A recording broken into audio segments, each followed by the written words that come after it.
warahmatullahi wabarakatuh. Ya, baik. Kita langsung mulai aja ya rekan-rekan semuanya untuk perkuliahan kita. Ya, hari ini kan kita jadwalnya presentasi ya untuk tugas pengendalian internal kemarin. Jadi kita akan mulai presentasi pertama ya. Untuk kelompok 1 sama 2, saya tag di minggu depan ya. Karena tadi ada report bahwa salah satu anggota dari kedua kelompok tersebut nggak bisa hadir, jadi saya geser di minggu depan untuk kelompok 1 dan kelompok 2. Oke, yang pertama mungkin kelompok 5 dulu ya. Silahkan dipersiapkan untuk presentasi pertama. PT Pilihanmu Indonesia Jaya. Ya, silahkan. Izin share screen ya, Pak. Yang lain, ya silahkan. Yang saya izin menyimak, off soalnya lama kalau share screen. iya, yang lain silahkan on cam ya.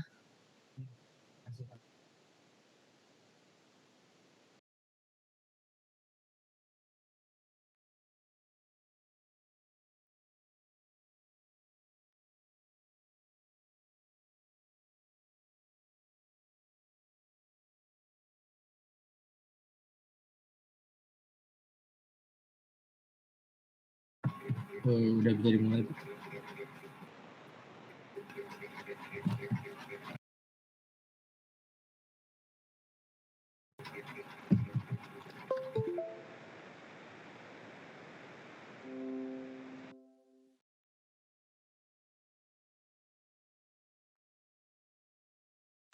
Maaf Bu, udah bisa dimulai Bu? Silahkan. Oke. Sebelumnya suaranya kedengaran kan ya?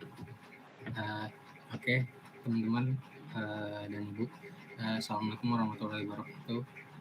Saya Fitri Dantoro dari kelompok 5 ingin mempresentasikan tentang analisis kita dalam sistem pengendalian internal dari PT Pilihanmu Indonesia Jaya. Boleh lanjut? Nah, kelompok kami ini terdiri dari yang pertama itu ada Felicia, yang kedua saya sendiri Vito, yang ketiga Gina, yang keempat Kiara.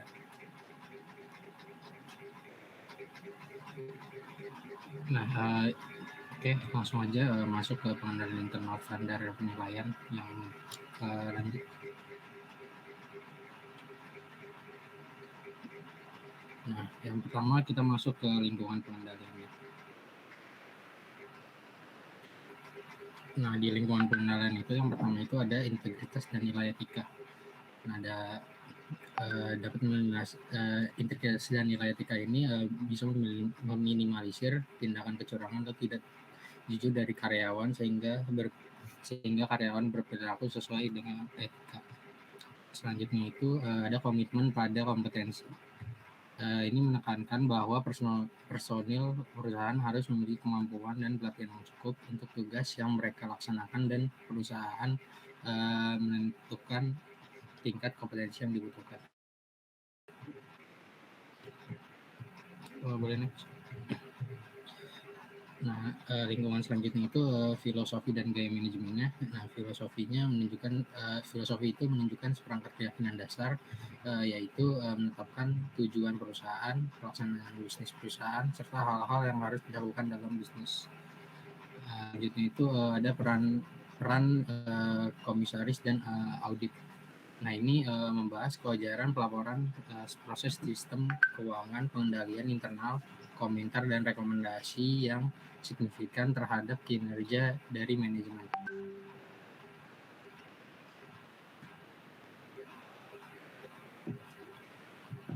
Oke, boleh next.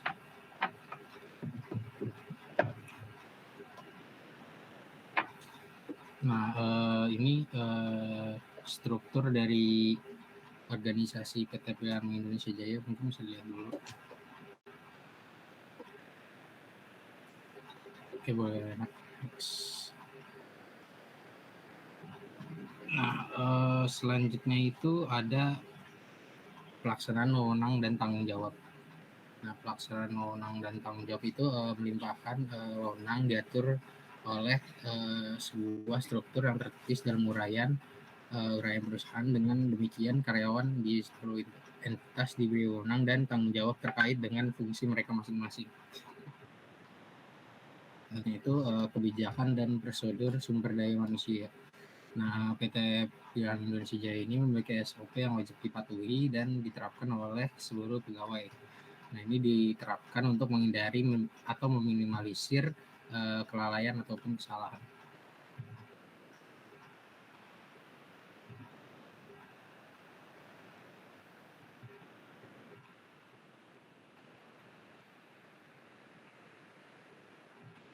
Oke, bisa dilanjut.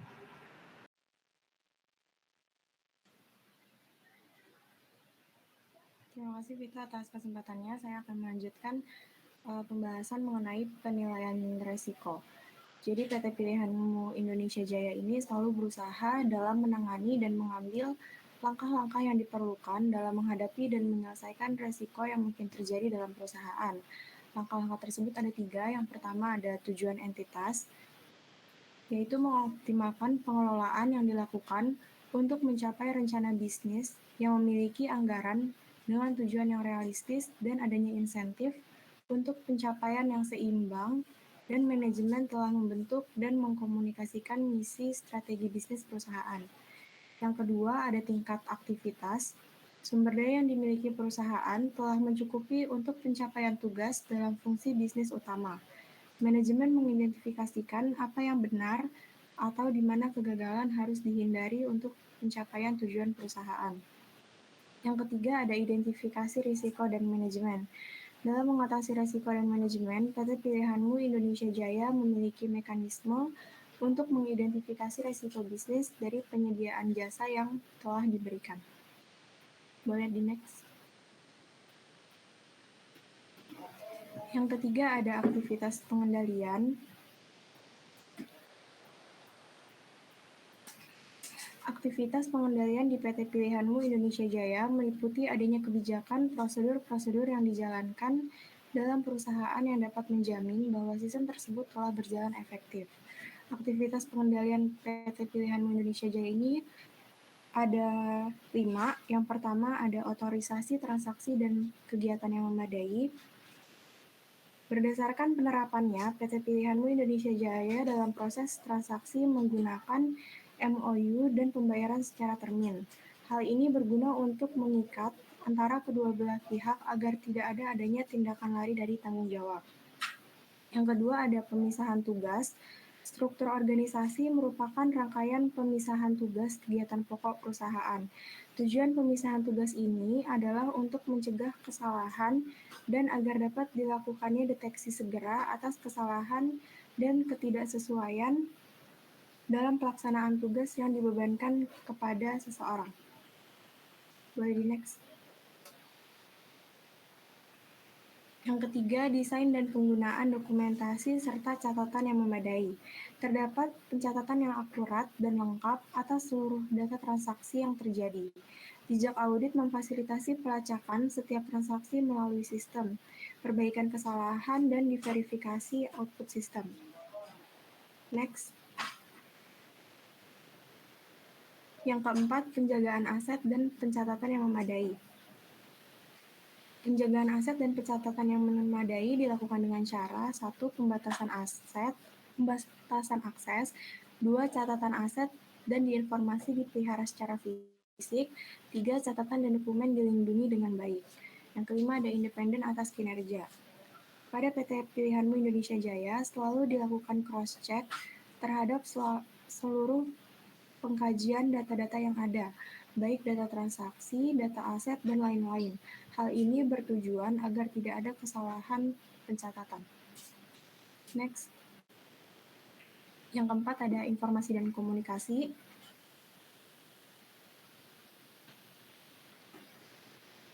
Next.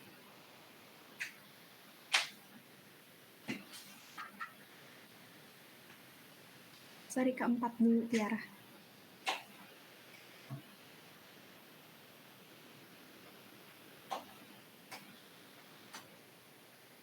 Jadi di keempat ini ada informasi dan komunikasi. Informasi dan komunikasi yang ada pada PT Pilihanmu Indonesia Jaya telah berjalan dengan lancar. Informasi yang diperlukan untuk pimpinan disajikan kepada pihak yang berkepentingan untuk mengidentifikasi tindakan yang dilakukan. Agar informasi dapat berguna bagi pihak yang berkepentingan, maka analisis sistem harus mengetahui kebutuhan-kebutuhan informasi yang dibutuhkan. Yang pertama itu, ada manajemen memonitor informasi eksternal yang relevan dan mempertimbangkan dampak pada entitas. Yang kedua, informasi eksternal yang didapatkan untuk mendukung manajemen dengan laporan yang diperlukan untuk menilai kinerja entitas dalam pencapaian tujuan. Yang ketiga, manajemen dan personil lain memiliki informasi yang diperlukan secara cukup rinci untuk melaksanakan tanggung jawab mereka dan ada mekanisme di tempat untuk memastikan perubahan kebutuhan terpenuhi. Next.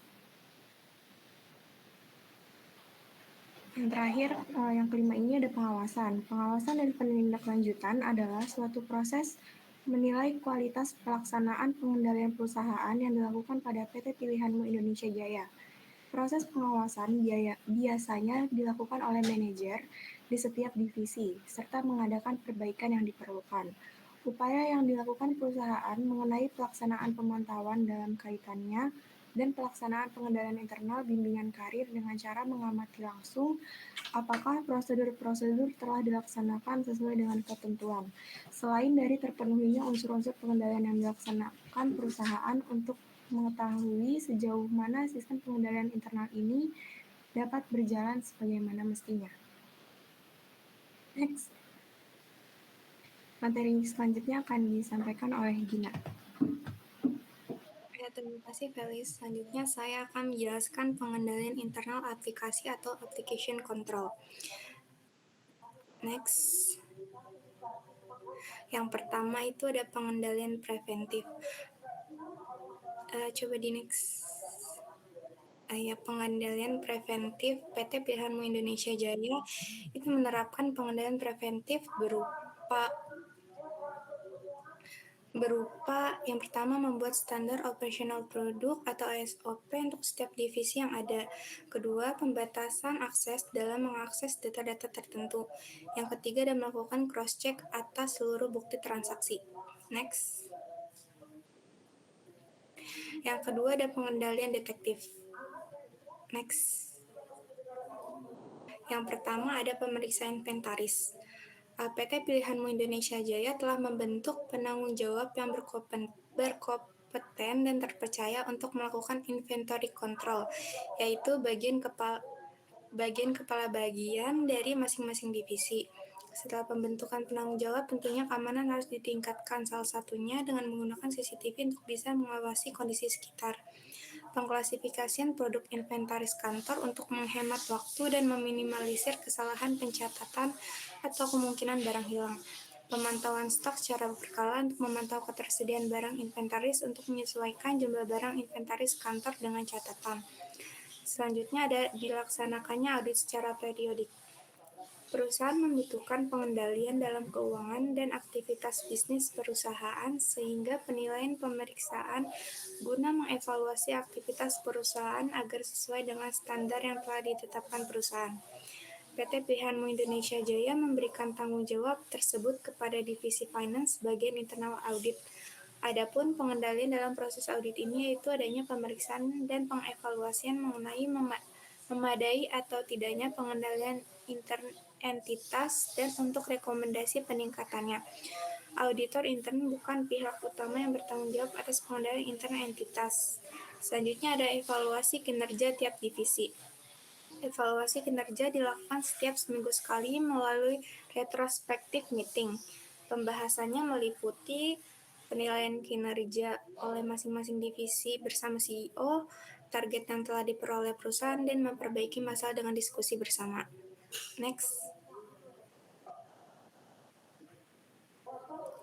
Selanjutnya ada sistem pengendalian internal dalam siklus jasa bimbingan karir. Dalam memasarkan bimbingan karir ini, pihak marketing mendatangi pihak-pihak sekolah dari SMP sampai SMA untuk mengajukan proposal kerjasama dengan sekolah. Adapun siklusnya sebagai berikut. Yang pertama itu penawaran ke sekolah dan kesepakatan.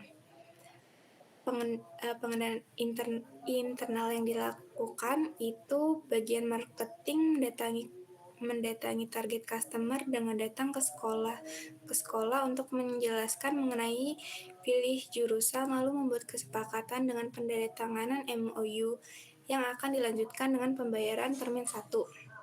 Tujuan pengendalian internalnya itu agar tidak terjadinya pembatalan perjanjian secara sepihak yang tiba-tiba. Selanjutnya, setelah pembayaran termin 1, sekolah mengirimkan database siswa ke tim marketing, yang mana akan dikirim kembali ke tim teknologi officer agar datanya diproses untuk pembuatan akun website pilih jurusan. Tujuan pengendalian internalnya agar lebih terarah pengolahan database customer. Next. Yang kedua, ada rangkaian bimbingan karir pilih jurusan.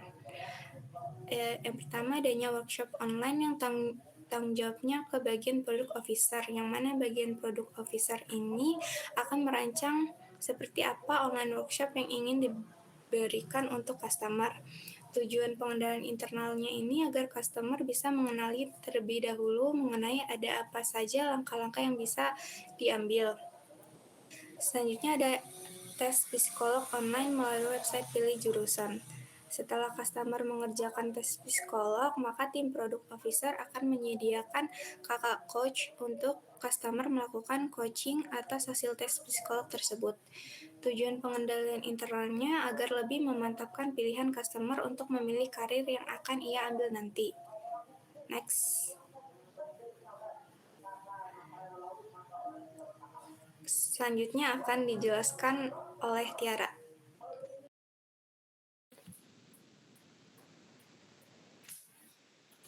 Baik, terima kasih Gina. Di sini saya ingin melanjutkan penjelasan dari Gina sebelumnya. Jadi selanjutnya itu ada penyerahan laporan hasil bimbingan karir. Ini adanya penulisan termin 2 sebelum adanya pembagian hasil tes bimbingan karir. Jadi tujuan pengendalian internal ini agar tidak ada pelepasan tanggung jawab customer atas pembayaran yang belum lunas. Lalu keempat itu ada penerimaan kas. Ditetapkan menggunakan dengan metode termin 1 dan 2 bertujuan untuk meringankan customer dalam pembayaran dan juga menjaga kepercayaan customer atas jasa yang PT Pilihanmu Indonesia Jaya berikan. Selanjutnya ada kelebihan dan kelemahan dari PT Pilihanmu Indonesia Jaya. Pertama, kelebihan sistem pengendalian internal itu sistem pembayaran itu meringankan customer karena kan menggunakan sistem termin ya, mengangsur 2 kali. Terus rutinnya evaluasi kinerja sehingga meminimalisir kesalahan atau masalah. Lalu mempunyai SDM yang mumpuni, sudah tersertifikasi di bidangnya. Adanya pembatasan akses sehingga akan lebih mudah diawasi. Lalu untuk kelemahan dari sistem pengendalian internal di PT Pilihanmu Indonesia Jaya itu pertama, karena sistem pembayarannya mengangsur, jadi masih ada kemungkinan customer bisa memutuskan sepihak saat perjanjian walaupun sudah terdapat MOU. Lalu kedua itu masih adanya kemungkinan terjadinya website down. Lalu untuk kendalanya sendiri, kendala dan sistem pengendalian internal ada kendalanya. Kendala yang kami simpulkan itu mungkin baru kayak adanya kemungkinan masalah oleh operator dalam mengolah website, karena dalam mengolah website pasti selalu ada aja kayak kemungkinan terjadinya kesalahan. Lalu ada beberapa saran yang dari kelompok kami berikan.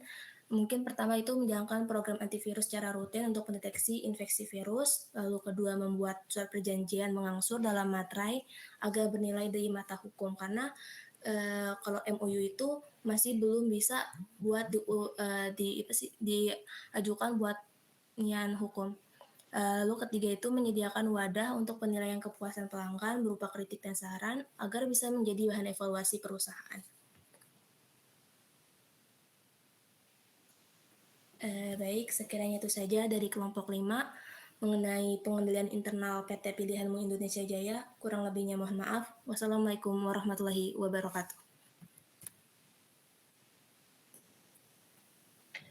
Oke, waalaikumsalam warahmatullahi wabarakatuh. Terima kasih kelompok 5 ya yang sudah memaparkan presentasinya. Silakan dari kelompok lain ada yang ingin ditanyakan untuk kelompok 5? atau ada masukan atau ada kritik, silakan.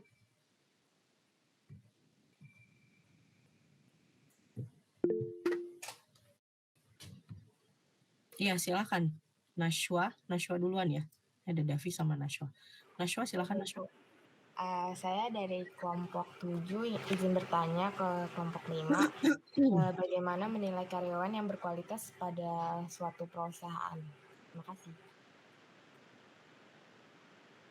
Ya, silakan kelompok 5. Dijawab dulu mungkin ya. Langsung dijawab, Bu. Iya. Baik, izin jawab ya. Pertanyaannya itu tadi bagaimana menilai karyawan yang berkualitas pada suatu perusahaannya.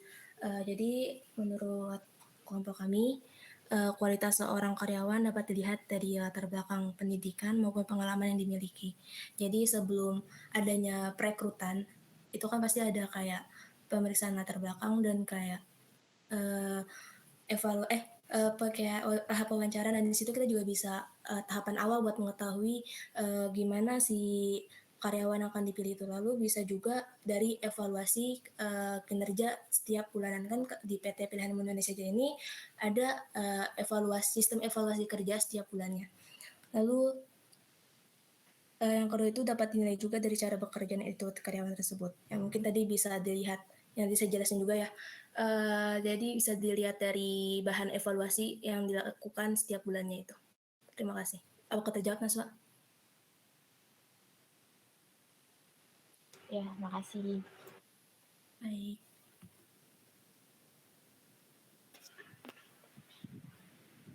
Oke. Davi, silakan Davi. Oke, saya Davi Abdillah dari kelompok 6. Izin bertanya dari struktur organisasi yang ada, mungkin bisa dijelasin strukturnya sama tugas-tugasnya nggak dari PT Pilihan Jurusan? Oke, mungkin tadi sebenarnya ada penjelasannya, tapi mungkin kelewat nanti. Saya izin share screen lagi ya, Bu. Nanti sama Vito dijelaskan. Iya, silakan.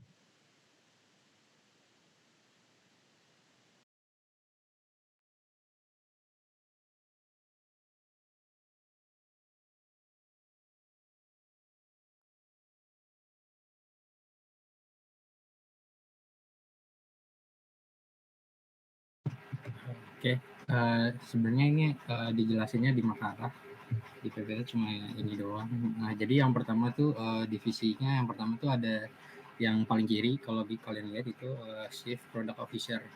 Nah, Chief Product Officer ini kita bisa dilihat ada dua, jadi dibagi produk sama operation. Nah, sebelum masuk ke situ, Chief Product Officer ini mengepalai semua yang berhubungan dengan produk pilih jurusan.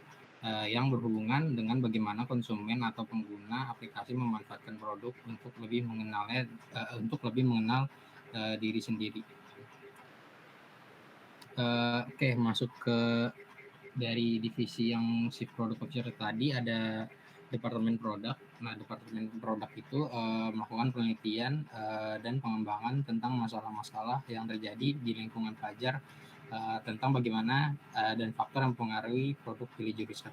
Nah, setelah itu menggabungkan semua komponen utama tentang produk, lalu menyusun strategi branding, yaitu bagaimana agar produk ini relate dan masuk kepada permasalahan yang terjadi di pasar konsumen. Nah, di product officer selanjutnya itu ada departemen namanya operation. Nah, operation ini bertanggung jawab untuk menyusun sumber daya manusia yang akan mengisi materi berdasarkan hasil dari penelitian dan pengembangan dari departemen produk. Operation ini juga menyediakan sumber daya manusianya yang berupa yang pertama itu ada tester. Nah, tester ini orang yang bertanggung jawab atas bagaimana nanti pelaksanaan tes akan dilakukan dan melakukan penilaiannya. Selanjutnya itu ada coach dan psikolog. Nah, kalau coach dan psikolog ini orang yang mengisi materi pada online workshop dan coaching operation bertanggung jawab dalam kegiatan event seperti online workshop, pengerjaan tes, dan coaching. Nah, setelah semua kegiatan sudah dilakukan, nanti operation sendiri membuat laporan hasil tes kegiatan yang diikuti oleh pengguna. Nah, selain itu di Chief Product Officer ini nantinya ada bagian legal. Nah, legal ini nantinya bertugas untuk menangani masalah hukum baik internal maupun eksternal serta melakukan penjagaan terhadap organisasi atau perusahaan agar terhindar dari permasalahan hukum. Nah, selanjutnya kalau kalian lihat tuh di tengah ada yang namanya Chief Executive Officer. Nah, Chief Executive Officer ini menjaga keseimbangan dari perusahaan. Eksekutif ini mengepalai bagian dari perusahaan bagaimana marketing dan networking yang dilakukan di lapangan, serta mengurusi dalam bagaimana mengatur investasi yang dilakukan dalam perusahaan. Nah, ya, di Chief Executive Officer ini dibagi 3, ada marketing, admin, sama investor relation. Nah, marketing itu melaksanakan strategi promosi yang dilakukan dari departemen produk. Nah, departemen ini nantinya melakukan penawaran sekolah-sekolah yang merupakan target dari produk pilih jurusan itu sendiri. Nah, itu juga mengurusi berbagai hal yang menyangkut promosi dan sosial media. Selanjutnya itu ada bagian admin. Nah, bagian admin itu merupakan semua kegiatan keuangan dan administrasi dimulai dari mengolah keuangan, mengolah perpajakan, terus melaporkannya dalam bentuk keuangan. Melaporkannya dalam bentuk laporan keuangan. Selain itu, departemen ini menyimpan arsip-arsip yang berhubungan dengan keuangan perusahaan. Nah, di eksekutif yang terakhir ada namanya investor relation. Nah, investor relation ini bekerja gimana caranya, gimana investor menginvestasikan dananya ke perusahaan dan dana tersebut akan dikelola oleh bagian admin. Di divisi yang terakhir itu yang paling kanan ada namanya Chief Technology Officer. Nah, kalau di Chief Technology Officer divisinya tuh khusus untuk merealisasikan produk yang telah dijual dengan menyusun infrastruktur produk dalam bidang IT.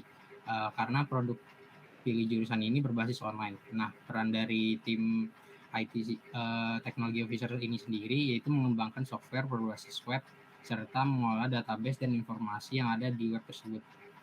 Nah, tugas dan rutinitas yang utamanya dilakukan yaitu pengolahan dan pemeliharaan website secara berkala. Kayaknya udah lengkap banget sih. David.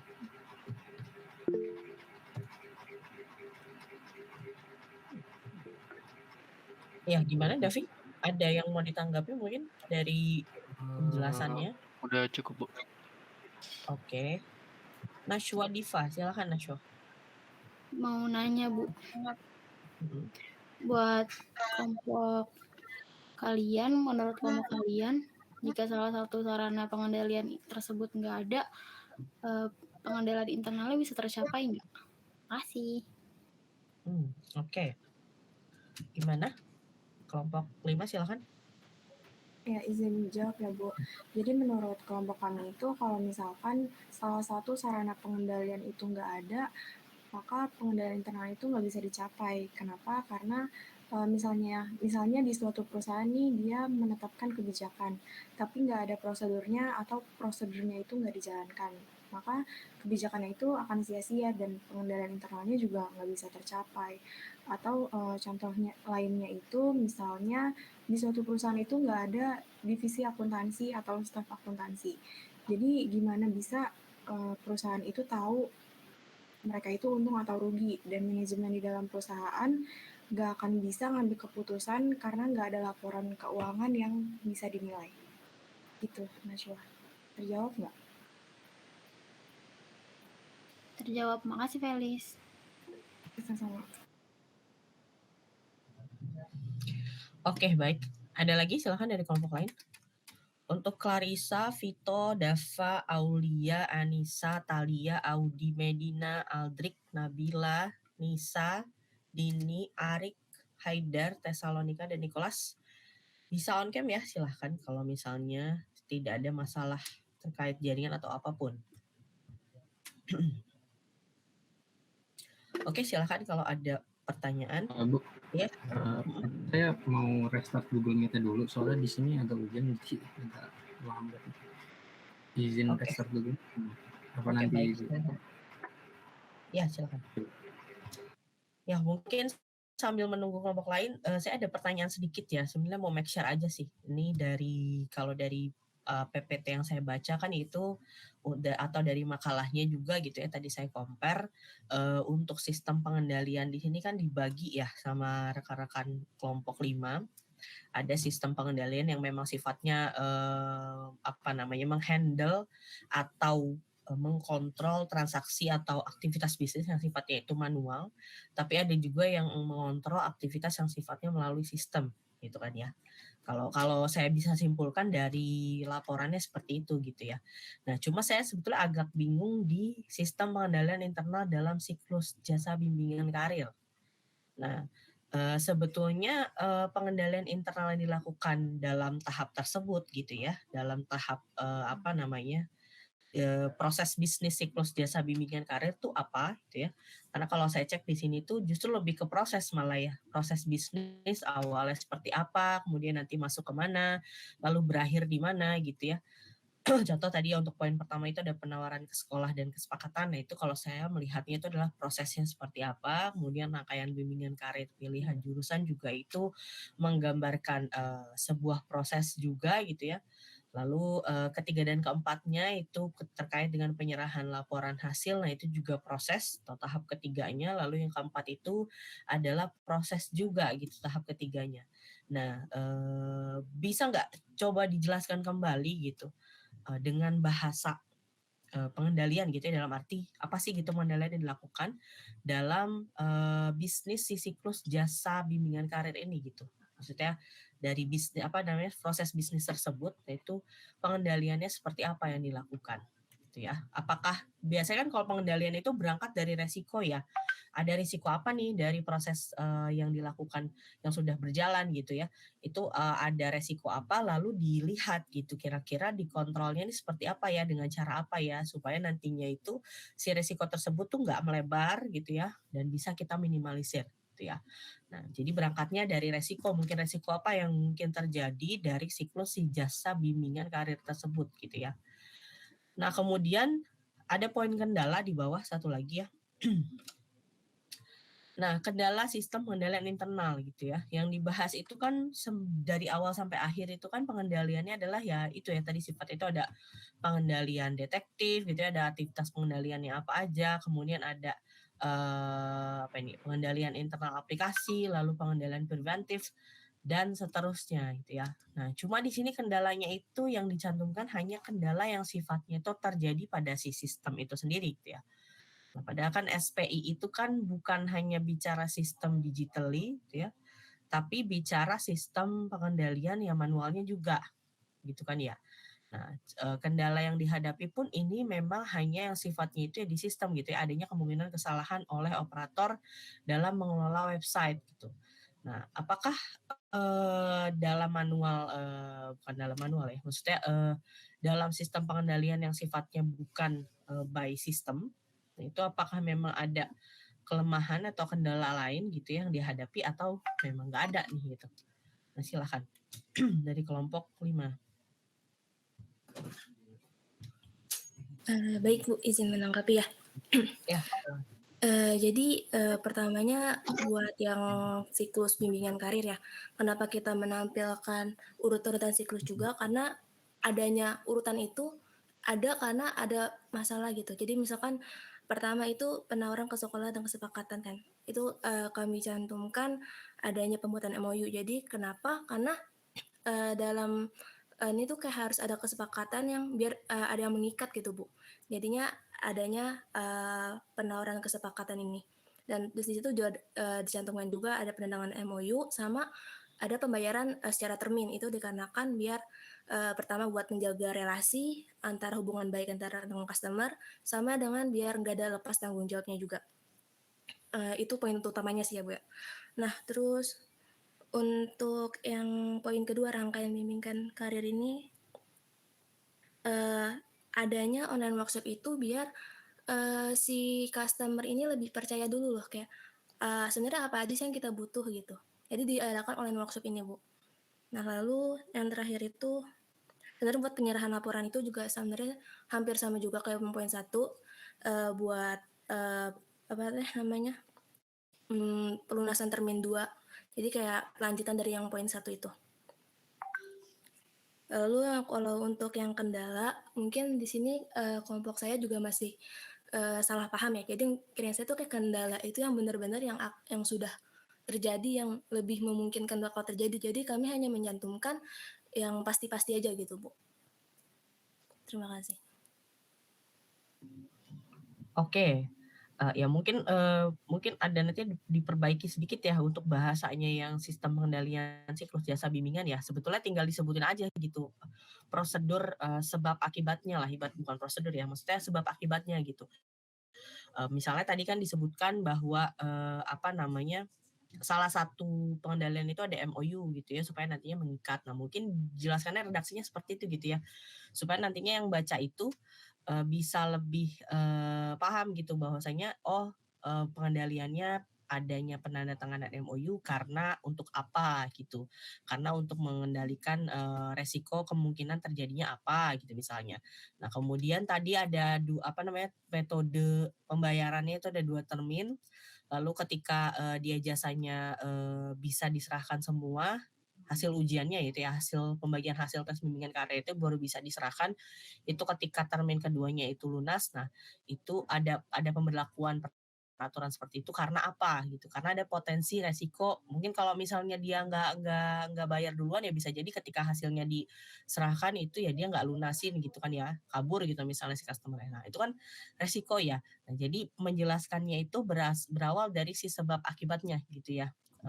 Akibat dari apa sih gitu si pengendalian internal dilakukan gitu. Nah sehingga muncullah si pengendalian tersebut gitu ya. Jadi resikonya apa, pengendaliannya apa gitu ya. Nah kalau di sini saya ngelihat tuh justru kayak flow gitu ya, saya bacanya gitu, flow-nya berawal dari mana, kemudian kedua kemana, ketiga sampai dengan terakhir gitu.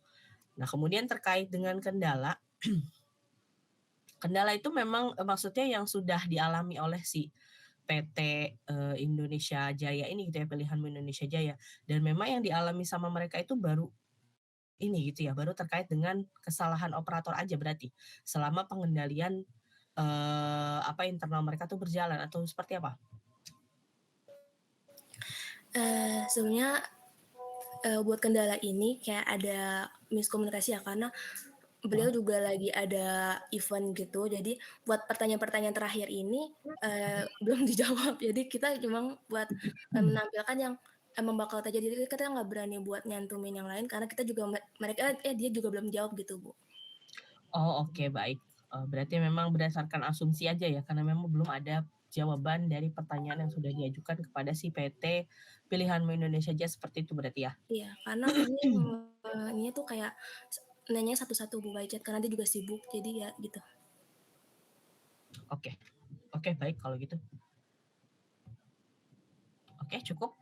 Dari rekan-rekan yang lain silahkan. Ada yang mau ditanyakan lagi ke kelompok 5?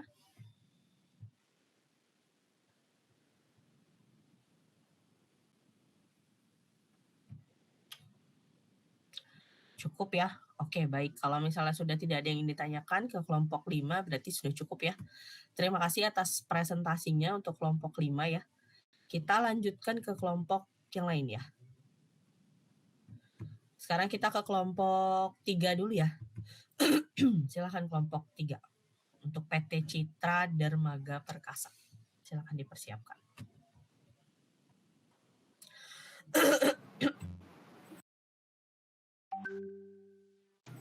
Baik, Bu, saya izin share screen ya, Bu.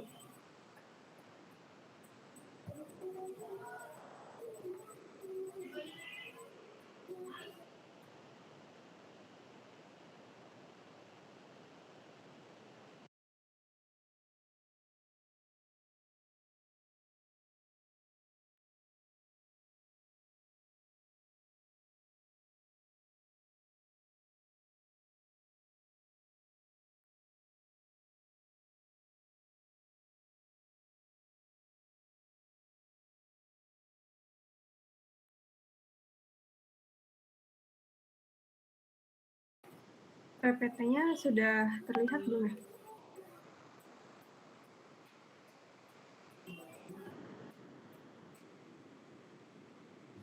Sudah Pak, udah terlihat. Oke. Kami mulai ya Bu. Sebelumnya Assalamualaikum warahmatullahi wabarakatuh. Selamat malam Ibu, selamat malam teman-teman. Kami dari kelompok 3. Di sini kami akan mempresentasikan tentang sistem pengendalian internal dari PT Citra Dermaga Perkasa. Nah, kelompok 3 sendiri terdiri dari saya sendiri, Eva Faiza Rahma, lalu ada teman saya Muhammad Dafa Aditya, Salsabila Azahra, dan Tesalonika Riris.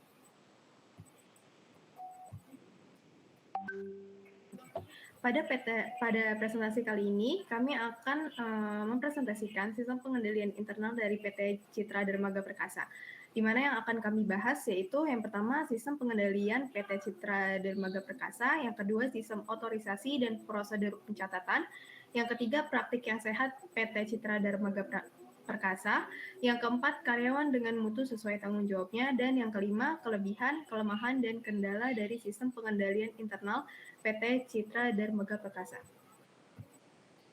Yang pertama yaitu ada sistem pengendalian PT Citra Dermaga Perkasa yang terdiri dari struktur organisasi. Ini adalah struktur organisasi dari PT Citra Dermaga Perkasa yang terdiri dari ada komisaris utama, lalu ada komisaris, ada direktur, dan ada manajer operasional. Nah, manajer operasional ini membawahi supervisor operasional dan operasional. Lalu dari direktur juga membawahi ada administrasi keuangan dan administrasi. Nah, yang selanjutnya itu, yang kedua ada sistem otorisasi dan prosedur pencatatan yang terdiri dari ada sistem otorisasi PT Citra Dermaga Perkasa dalam penggunaan aset, yang kedua prosedur pencatatan kekayaan, utang, pendapatan, dan biaya, dan yang ketiga ada cara PT Citra Dermaga Perkasa dalam menjaga aset perusahaan. Selanjutnya akan dijelaskan oleh Muhammad Dafa Aditya. Baik, sebelumnya terima kasih Eva. Selanjutnya, saya akan menjelaskan tentang sistem otorisasi PT Citra Dermaga Perkasa dalam penggunaan aset.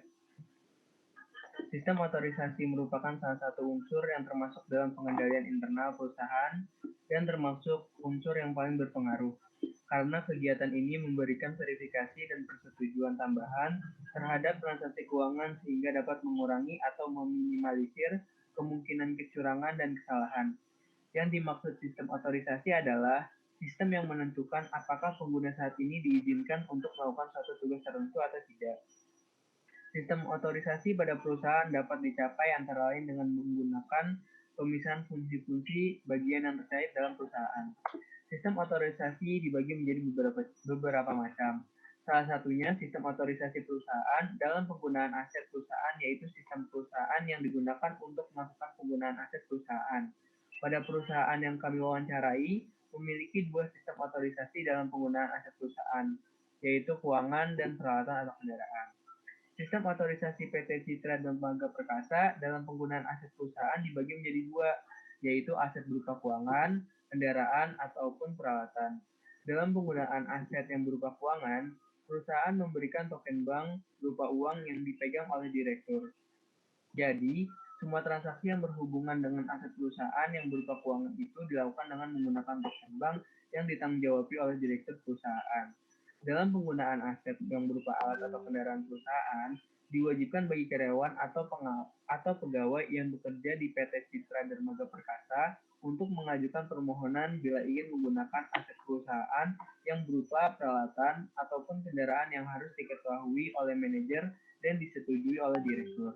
Bila tidak, maka peraturan tersebut dengan sesuai ketentuannya maka akan dikenakan sanksi yang sejajar.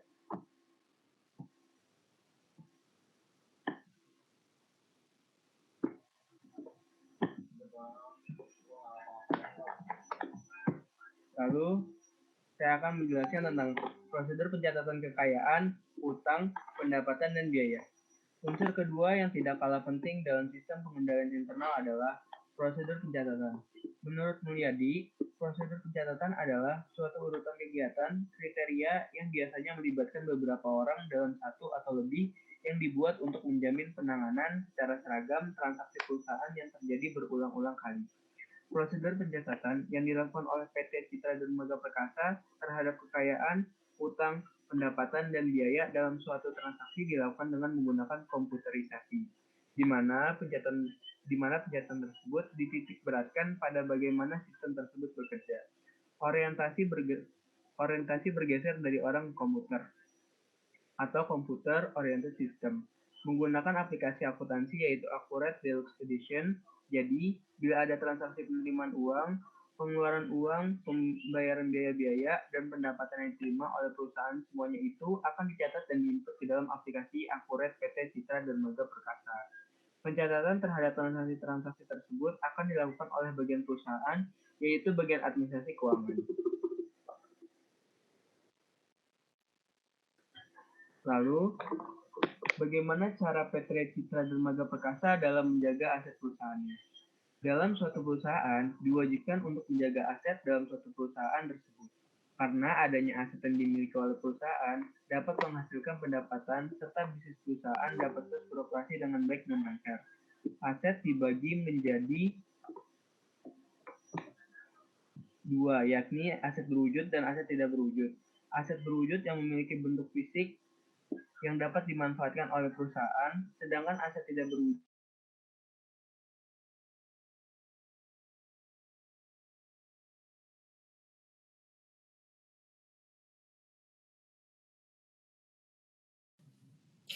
Suaranya hilang ya? Apa di saya aja? Emang lama punya Bu David. Oh, oke. Mohon Berarti maaf sebentar Bu. emang hilang ya berarti ya? Oke. Iya, sebentar ya Bu.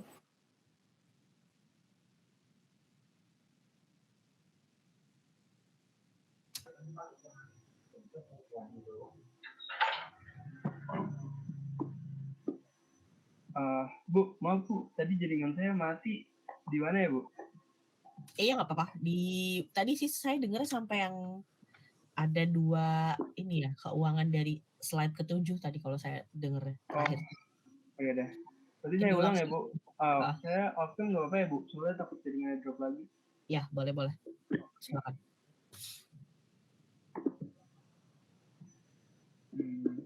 Eva boleh dari slide 7 nggak?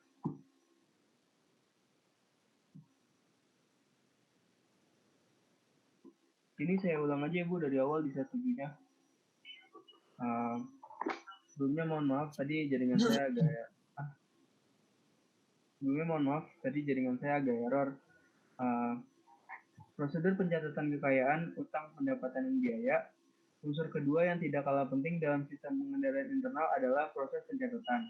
Menurut Mulyadi, prosedur pencatatan adalah suatu urutan kegiatan kriteria yang biasanya melibatkan beberapa orang dalam satu atau lebih yang dibuat untuk menjamin penanganan secara seragam transaksi perusahaan yang terjadi berulang-ulang.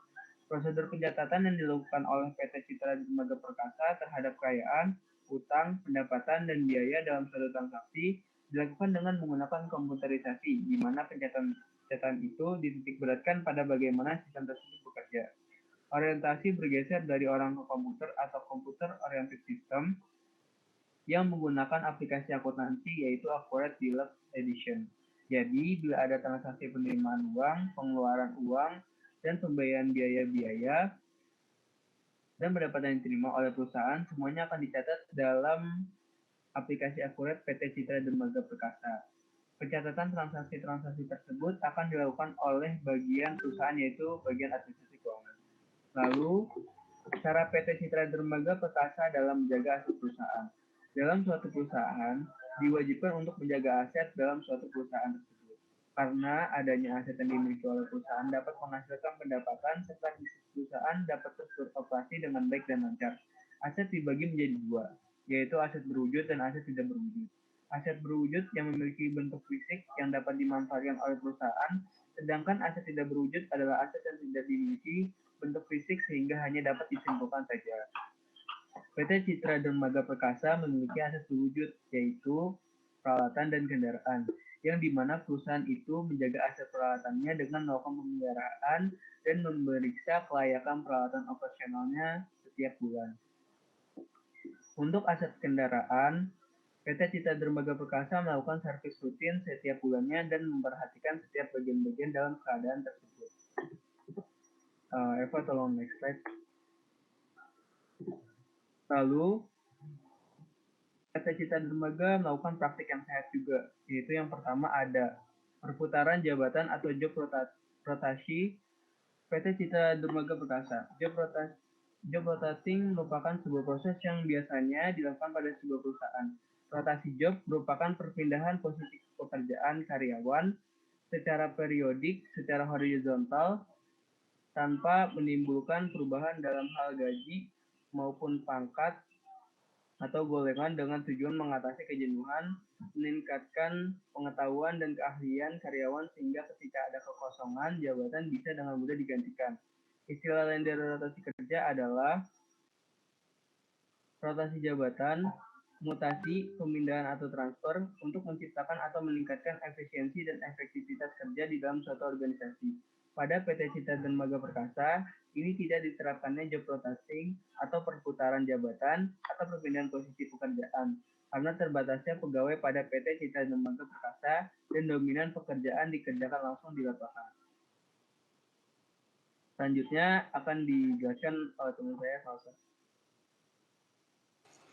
Baik, terima kasih Dava. Selanjutnya saya akan melanjutkan slide berikutnya, yakni pemeriksaan dalam pencatatan aset. Dalam perusahaan, pencatatan aset perlu dilakukan karena berguna untuk memastikan kepemilikan suatu aset, menjaga agar nilai aset tersebut tetap tinggi dan memiliki umur ekonomis yang panjang, dan meminimalisir biaya selama umur suatu aset dan untuk pengamanan aset. Pada PT Citra Dermaga Perkasa, perusahaan tersebut melakukan pemeriksaan setiap bulannya dengan pencatatan aset dengan tujuan agar setiap kegiatan operasional dapat memenuhi kebutuhan rencana kegiatan perusahaan, menjaga kualitas aset tersebut agar tetap terjaga, dan untuk mengurangi hal-hal yang tidak diinginkan, seperti kerusakan aset atau pada mesin yang terjadi pada saat kegiatan operasional berlangsung. Next, Eva. Yang berikutnya, karyawan dengan mutu sesuai tanggung jawabnya. Dalam perusahaan PT Citra Dermaga Perkasa, ada beberapa pihak yang memiliki tanggung jawab langsung dalam pengendalian internal. Pengendalian internal adalah tahap-tahap yang dilakukan perusahaan untuk melindungi suatu aset perusahaan dan memastikan kepatuhan pada hukum yang berlaku dan juga mengelola informasi secara akurat. Secara umum, pengendalian internal merupakan bagian dari masing-masing sistem yang dipergunakan sebagai prosedur dan pedoman pelaksanaan operasional perusahaan atau organisasi tertentu. Di lingkungan perusahaan, pengendalian internal didefinisikan sebagai suatu proses yang diperlukan oleh pimpinan atau dewan direksi dan manajemen secara keseluruhan. Dirancang untuk memberi suatu keyakinan akan tercapainya tujuan perusahaan. Semua pihak yang ada di PT Citra Dermaga Perkasa sebenarnya bertanggung jawab terhadap pelaksanaan sistem pengendalian internal, tetapi secara struktural, pihak-pihak yang memiliki peran terpenting dan terlibat langsung dalam penerapan tanggung jawabnya dijelaskan sebagai berikut.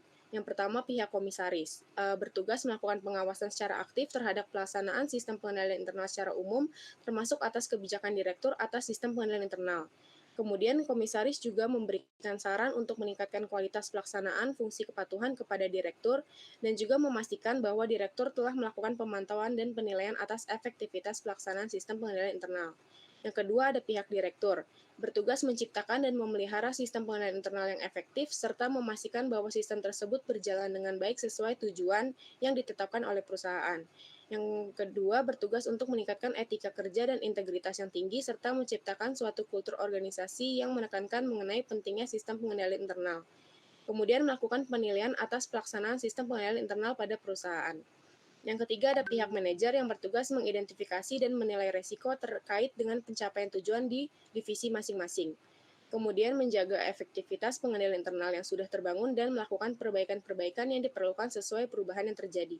Yang keempat, ada pihak supervisor operasional yang bertugas mengawasi staf dan mengatur proses kerja, menerapkan dan menegakkan sistem, prosedur, dan kebijakan, memantau produktivitas karyawan dengan memberikan feedback dan pelatihan yang bermanfaat, dan yang terakhir menetapkan sasaran kinerja yang sesuai dengan rencana dan visi organisasi. Next, Eva. Nah, yang berikutnya masuk ke materi kelebihan, kelemahan, dan kendala apa saja dari sistem pengendalian internal di PT Citra Dermaga Perkasa. Next, Eva. Yang pertama ada kelebihan dari PT Citra Dermaga Perkasa. Yang pertama itu PT ini sudah menjaga keuangan perusahaannya sehingga mengurangi kesalahan atau meminimalisir kesalahan pencatatan. Yang kedua, perusahaan sudah mendorong efisiensi dalam kegiatan operasional perusahaan. Yang ketiga, mengurangi dan menghindari adanya kerusakan peralatan perusahaan.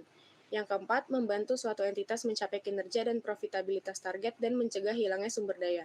Dan yang kelima, mengurangi kesalahpahaman antar karyawan perusahaan karena sudah dibuat prosedur setiap divisi-divisinya. Next, Eva.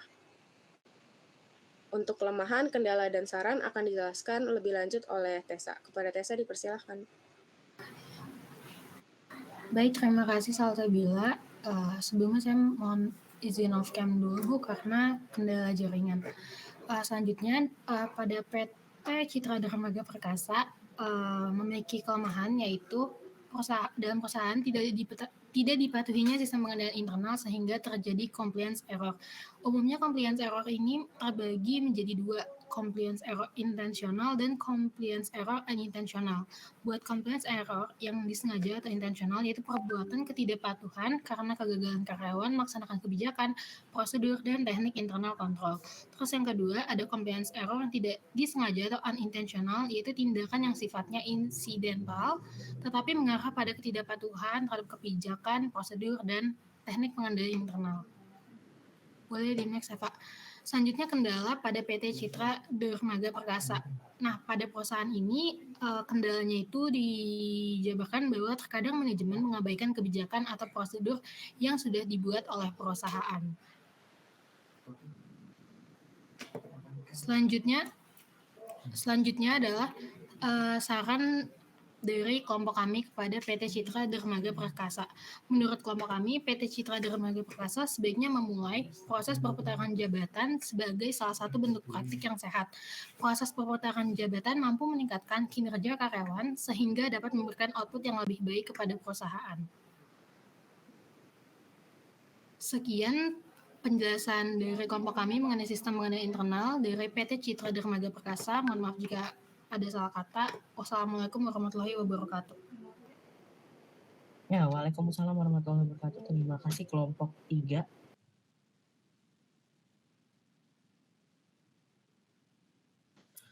Ibu maaf masih iya.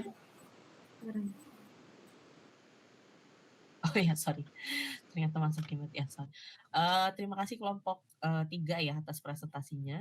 Mungkin dari kelompok lain silahkan ada yang ingin ditanyakan.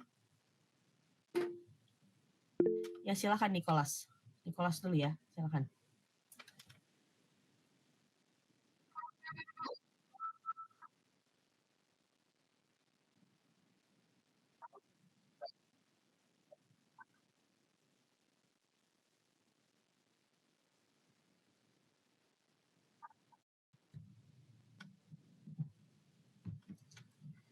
Ya silakan kelompok 3.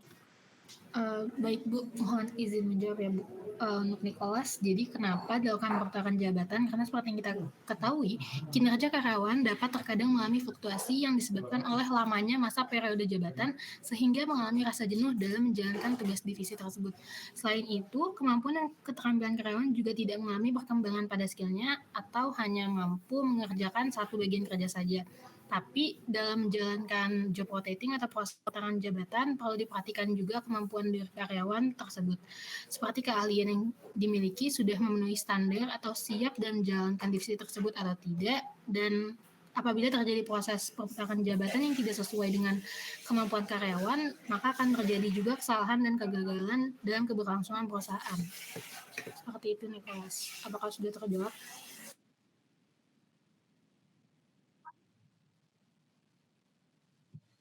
Oke. Dari Gina selanjutnya silakan Gin. Oke, tadi kan di kendala dibilang katanya manajemen mengabaikan kebijakan atau prosedur yang sudah dibuat oleh perusahaan. Nah, menurut kelompok kalian itu gimana sih cara perusahaan menangani atau meminimalisir kendala tersebut?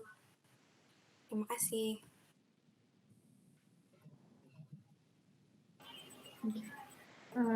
Izin jawab ya. Kalau menurut kelompok kami itu bagaimana cara perusahaan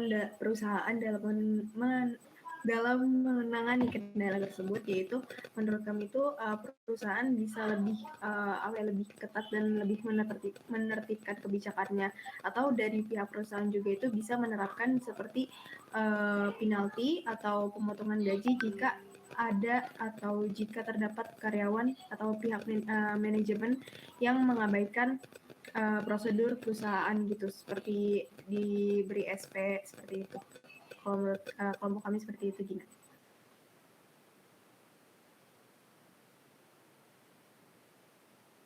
Ya, gimana Gina? Ada sanggahan? Udah cukup sih, Bu. Terima kasih, Eva. Oke, saya justru tertarik sama pertanyaannya Gina ya, dan saya juga sebenarnya ada yang mau saya tanya terkait dengan saran tersebut.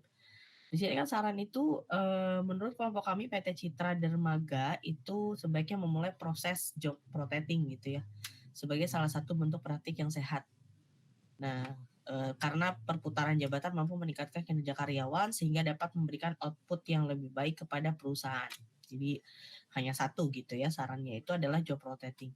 Tetapi yang menariknya lagi adalah di slide ke berapa ini? Slide tadi ketika bahas praktik yang sehat, yaitu di slide 9. Nah, itu praktik yang sehat PT Citra Dermaga itu sebetulnya sudah ada perputaran jabatan atau job rotating PT Citra Dermaga Perkasa dan pemeriksaan dalam catatan aset. Lalu saran ini untuk apa ya? Boleh dibantu. Mungkin ada penjelasan yang belum dijelaskan atau silakan seperti apa?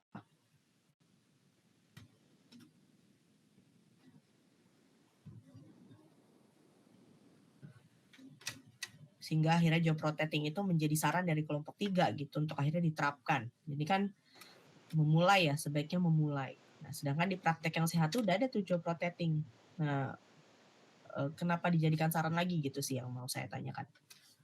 Padahal sudah menjadi praktik yang sehat gitu kan ya.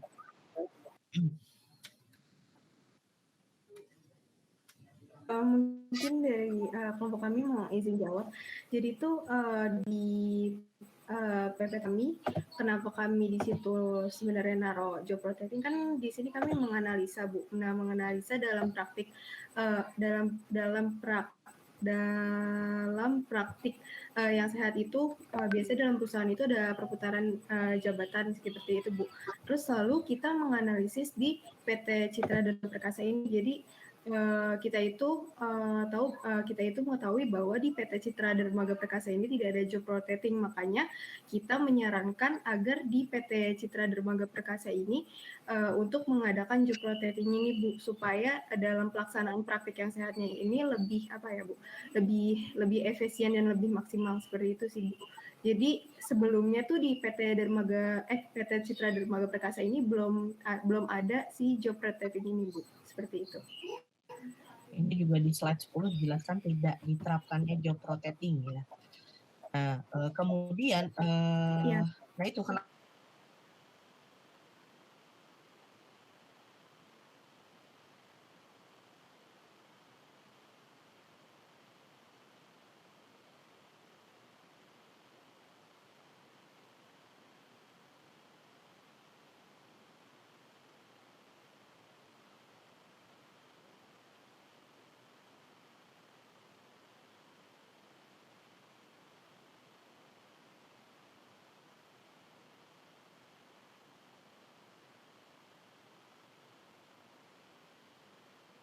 anggota dari company tersebut tuh pakai asetnya gitu ya.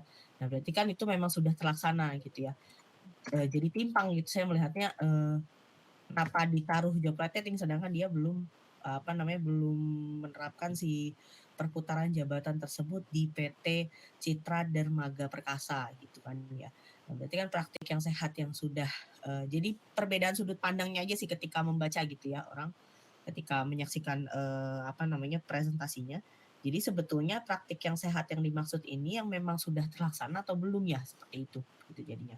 Dia agak rancu aja sih gitu ya. Nah, kemudian berangkat dari kendala ya. Tapi kendalanya itu kan tadi ada beberapa ya, kelemahan juga ada beberapa, lalu kendalanya juga tadi terkait dengan manajemen itu abai gitu ya terhadap kebijakan dan prosedurnya. Nah, itu juga kan harusnya bisa ada saran gitu ya, saran dari kelompok 3 itu kira-kira apa gitu. Nah, mungkin bisa disebutkan sekarang kira-kira dari kendala tersebut yang sudah disampaikan di slide 17 itu ya, bahwa manajemen puncak itu mengabaikan kebijakan atau prosedur yang sudah dibuat oleh perusahaan. Nah, kira-kira ada saran nggak dari kelompok 3 untuk untuk meminimalisir atau biar manajemen tuh ibaratnya ya care lah gitu ya sama kebijakan perusahaan, ya supaya bawah-bawahnya juga ikutan gitu. Karena kan manajemen puncak itu menjadi kunci ya terhadap pelaksanaan dari sistem pengendalian internal gitu. Kalau manajemennya aja cuek gitu ya terhadap prosedur dan kebijakan, gimana bawahnya kan gitu ya, yang jadi pertanyaan gitu. Nah, kira-kira dari kendala yang sudah ditulis di sini ada sarankah mungkin untuk bisa diterapkan oleh si PT Citra ini supaya nantinya ya manajemen bisa merubah bisa merubah behavior gitu terkait dengan kebijakan atau merubah treatmentnya terhadap kebijakan atau prosedurnya. Silakan. Iya baik Bu. Jadi berdasarkan hasil wawancara kemarin itu, kita kan juga bertanya maksudnya tuh manajemen ini mengabaikannya itu seperti apa? Pihak narasumber kami memberikan contoh, misalnya pihak direksi ini membuat kebijakan seperti jam kerja, yang misalnya jam kerja kantor ini tuh pada pukul jam 8. Karyawan-karyawannya mungkin sudah melaksanakan dengan datang jam 8 tepat, tapi pihak manajemennya sendiri bisa datang terlambat. Padahal yang membuat peraturan tersebut adalah pihak dari manajemen atas tadi. Seharusnya, kalau saran dari kelompok kami, dengan membuat keputusan tersebut harus disetujui oleh kedua pihak gitu. Pihak direksi menyetujui dan pihak karyawan juga menyetujui. Berarti yang harus melaksanakan kegiatan tersebut bukan pihak karyawannya saja, tetapi pihak direksi juga harus menaati peraturan yang telah dibuatnya.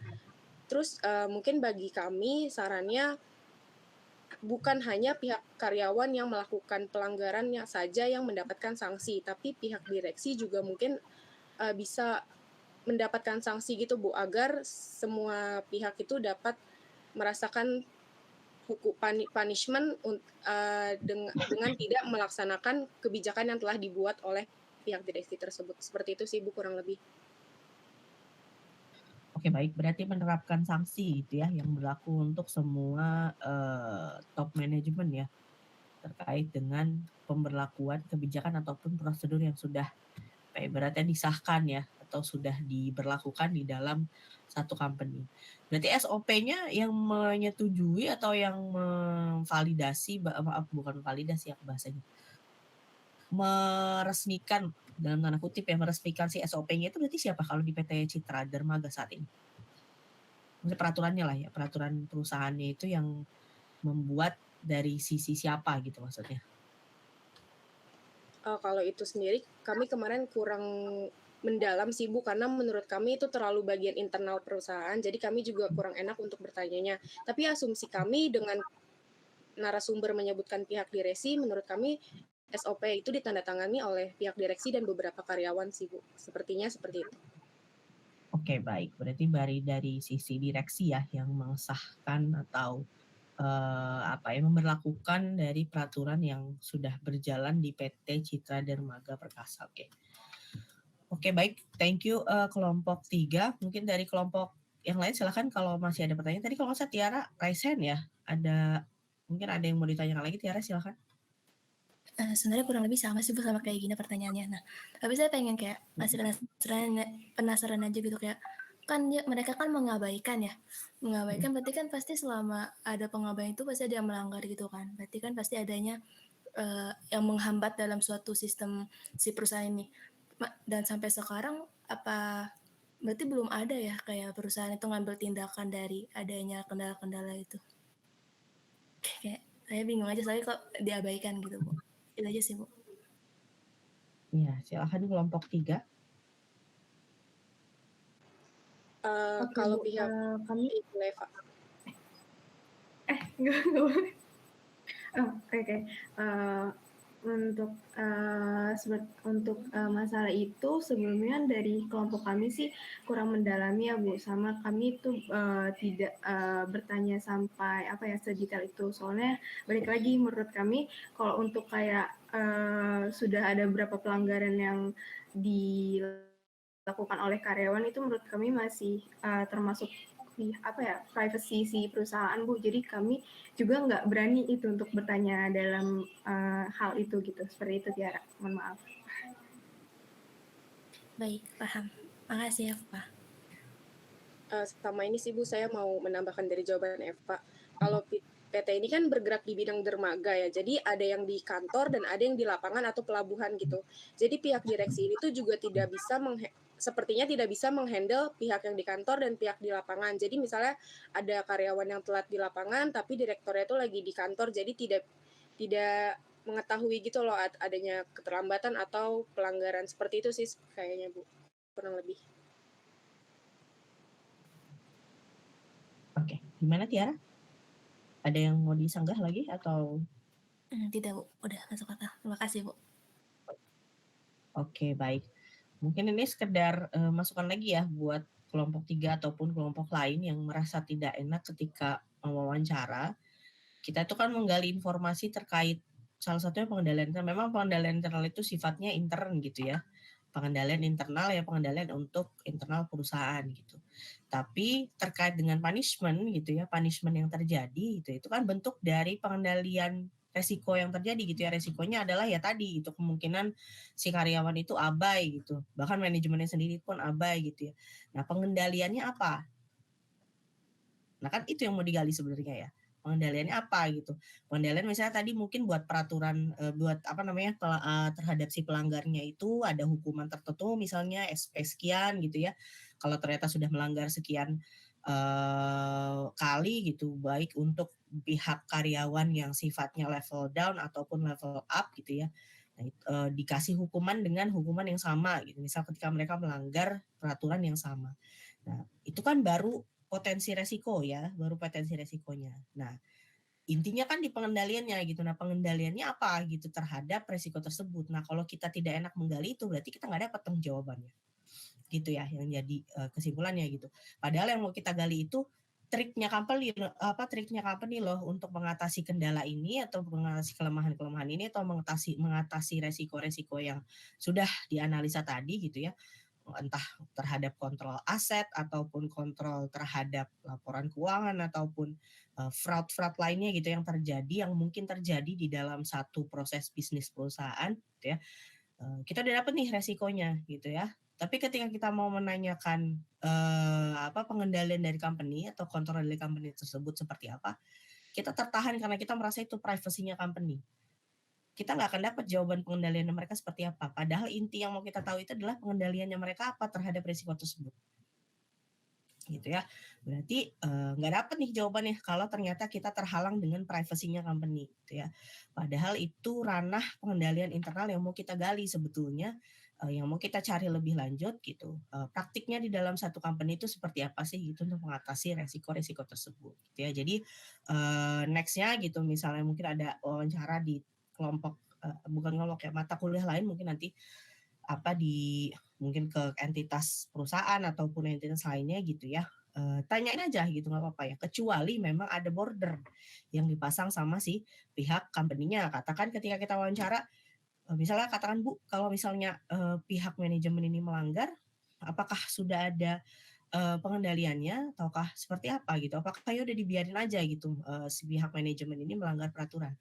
Kalau ada blocking dari sisi si pihak orang yang kita wawancarai, misalnya mereka menolak, sorry deh itu ranah privasi perusahaan kami, jadi kami pikir itu sudah bukan seharusnya kita jawab, jadi kami rasa cukup sampai di sini gitu ya untuk pertanyaan tersebut. Nah kalau sudah dapat blocking seperti itu udah yaudah kita berhenti, kita nggak bisa ngapa-ngapain lagi. Tapi kalau belum ada blocking, silahkan aja ditanyakan. Dan ini belajar untuk skripsi nanti ya, gitu. Skripsi nanti pun nanti ketika teman-teman wawancara ataupun nanti kan metodenya macam-macam ya, mungkin bisa kuesioner atau wawancara langsung gitu ya, studi kasus ke lokasinya masing-masing gitu, misalnya ke company gitu. Nah, ketika kita ada, apalagi kalau skripsi itu kan berbicara sebuah masalah ya, sebuah masalah, lalu kita perlu ada rumusan masalahnya gitu dan kita perlu cari tahu lebih lanjut, kita harus mencari sedalam itu gitu kalau untuk membahas sebuah karya tulis gitu ya, sampai sedalam itu gitu. Jadi harusnya tidak ada halangan dari diri kita masing-masing gitu sebagai pelaku dari penelitian tersebut untuk menanyakan hal-hal yang even sifatnya itu adalah mungkin kita sudah tahu bahwa itu ranah privasinya company gitu ya, mungkin sudah berbau keuangan atau dan lain sebagainya gitu ya, nggak apa-apa itu tanyain aja gitu ya. kecuali gitu memang sudah ada blocking dari sisi si lawan kitanya gitu. Nah baru kalau sudah sampai di situ kita udah nggak bisa apa-apain karena itu sudah ranahnya mereka dan mereka juga sudah membatasi diri. Nah barulah kita udah nggak bisa kemana-mana gitu ya. Tapi kalau belum ada jawaban yang dirasa blockingan gitu dari sisi mereka, lanjutin aja gitu ya. Karena kalau apa ya muncul rasa selalu itu kayak privacy deh, itu rasanya kayak privacy deh. Tapi belum ada konfirmasi gitu dari pihak lawan bahwa sebetulnya itu adalah ranah privacy, nggak akan nemu jawabannya gitu ya. Nah, jadi mungkin nanti bisa diterapkan di mungkin wawancara selanjutnya gitu ya di mata kuliah lain ataupun di ketika teman-teman mungkin skripsian nanti gitu ya. Mungkin kalau skripsian mungkin banyak penolakan ya gitu ya. Tapi ketika sudah ditolak barulah kita berhenti. Tapi kalau belum tolak silahkan aja gitu. Even misalnya ada satu kasus waktu itu saya ini sharing aja ya gitu, waktu itu sempat kirim kuesioner nggak dibales gitu ya, nggak dibales. Tapi saya mau dia subjeknya gitu ya. Saya mau dia subjeknya gitu. Dia nggak balas berapa kali, saya kirim terus, saya booming terus, saya saya kirim berpuluh-puluh kali gitu ya sampai dia balas. Selama dia tidak membalas dan tidak menanggapi apapun gitu ya, kita langsung aja terus approach ke mereka gitu ya. Karena memang tujuan kita adalah mereka dan saya mau narasumber saya adalah dia, ya sudah gitu kita approach terus gitu. Tetapi kalau misalnya ada respon negatif dari dia, barulah kita blok diri kita sendiri gitu ya. Misalnya dari mereka, mohon maaf saya sibuk gitu ya, atau saya tidak bisa menanggapi wawancara Anda atau tidak bisa menanggapi kuesioner Anda karena mungkin terang-terangan dia merasa terganggu atau apa gitu ya. Nah barulah kita berhenti gitu. Jadi ketika menggali sesuatu dari narasumber gitu ya, usahakan sedetail mungkin gitu ya bahkan pertanyaannya sampai mereka merasa bahwa itu memang tidak seharusnya dijawab, baru kita berhenti gitu ya. Oke, itu sekedar sharing aja ya gitu, biar nanti rekan-rekan semuanya ibaratnya pantang menyerah gitu ya dalam menggali informasi kepada narasumber gitu. Karena narasumber itu kita tahu tujuan kita apa, berarti harusnya kita yang tahu nih gitu arahnya dikemanain gitu ya. Seperti itu. Oke, ada pertanyaan mungkin dari rekan-rekan yang lain dulu untuk kelompok 3.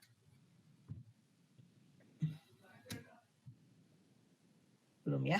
Oke, kalau belum berarti sudah cukup ya untuk presentasi dari kelompok 3. Terima kasih atas pemaparannya untuk PT Citra Dermaga Perkasa. Oke, baik. Ini udah jam 7.53 ya, ngomong. Kayaknya untuk tambah satu kelompok lagi juga terlalu mepet dan nggak cukup waktunya. Jadi kita cukupkan di kelompok 3 dan kita lanjutkan di minggu depan ya untuk presentasi di pengendalian internal kelas AKT 3D. Ya. Oke, sebelum kita akhiri saya absen dulu ya Bapak semuanya.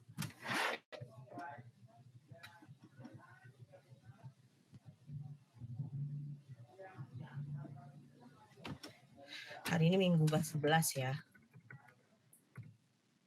Amalia Salsabila. Hadir, Bu. Oke. Tesalonika. Hadir, Ibu. Audi Medina. Hadir, Ibu. Nikola Sahala. Nisa Chandra Ningrum. Hadir, Bu. Salsabila Azahra. Hadir, Bu. Aldrik Dafarel. Hadir, Bu. Aulia Nur Najmila. Hadir, Bu. Julia Astriani. Julia izin, Bu. Oh iya, sorry. Ini yang tadi izin ke saya ya, Julia. Tadi Julia sama siapa ya namanya? Julia sama Putri Farida ya.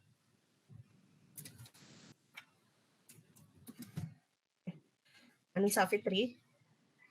Hadir, Bu. Tali Agatha. Hadir, Bu.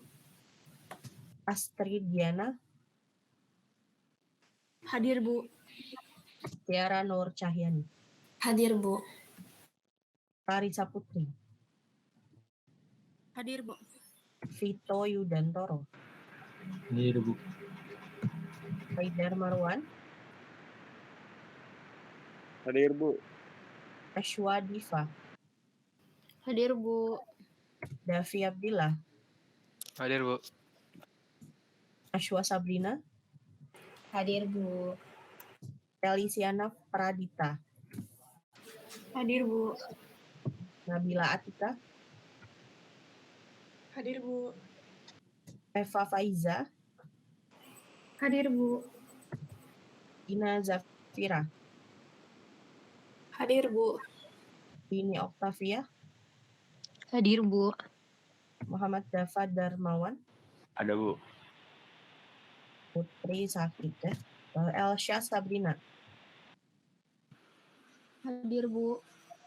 Arik Runa, Hadir, Bu. Muhammad Dava Aditya. Hadir, Bu. Oke, hadir semua ya, kecuali Julia sama Putri.